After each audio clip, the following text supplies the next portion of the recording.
Hi guys, welcome back to our channel. Today we will be taking class on Technical General Part 1, Chapter number 1, Airframe and System.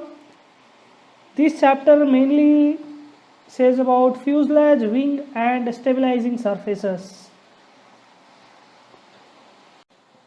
So guys, we'll start with the first topic on loads applied to aircraft structures, and this is very important, and it's also basic topic and concepts which you have already studied in your college, and few definitions you might already be knowing, but I'll just glance it and I'll just tell you the examples and I'll go forward.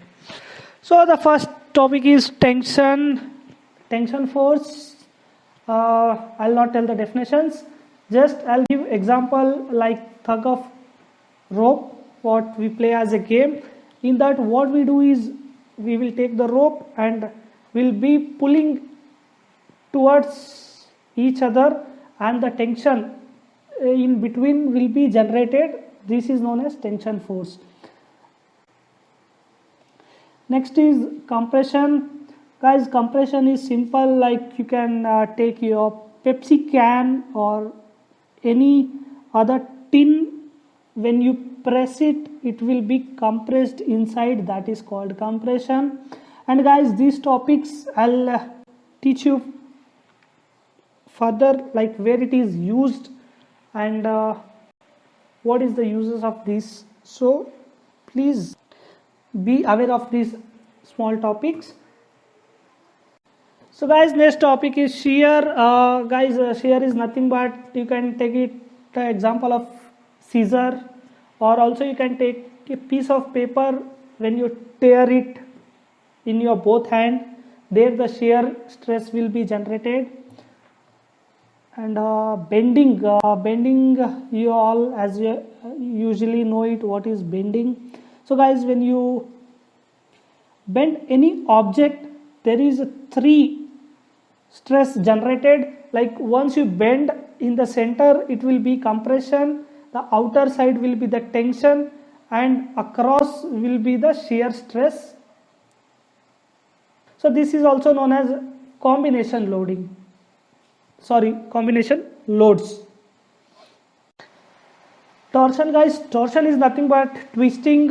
For example, you are catching any object in your hand, and in both hand you are twisting each other in the opposite direction. So what it happens is it start getting twisted and torsion generates, and also produces tension at the outer edge and compression in the center and shear across the structure. Fatigue, guys, for fatigue I'll give you a simple example. Take it as you are carrying a rubber band in your hand, and when you pull it in the opposite direction, it start expanding.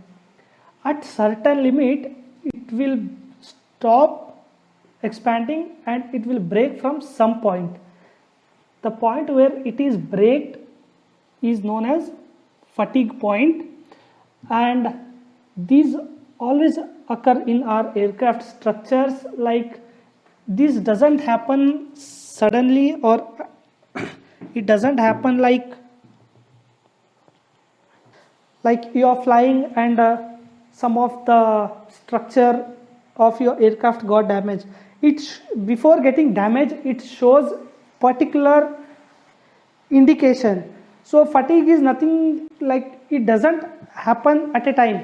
Slowly, like when we apply any load, slowly it will go on carrying the load, and at some point where it cannot withstand the stress or load, at that point it will fail to do its work. That is known as fatigue. So guys, for detailed explanation regarding the fatigue, you can go ahead with the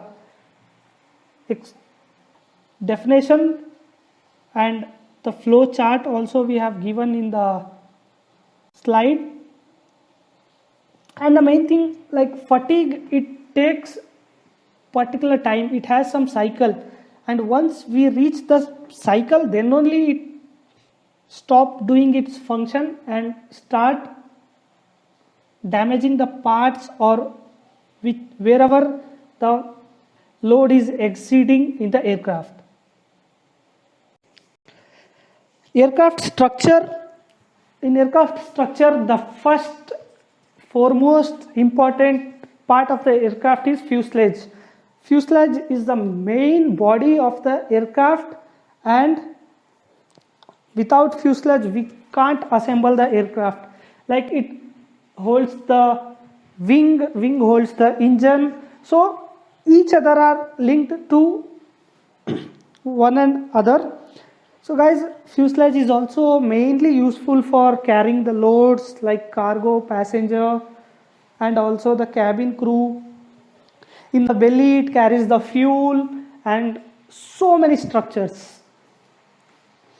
And these fuselage also carries the stress, like pressurized aircraft.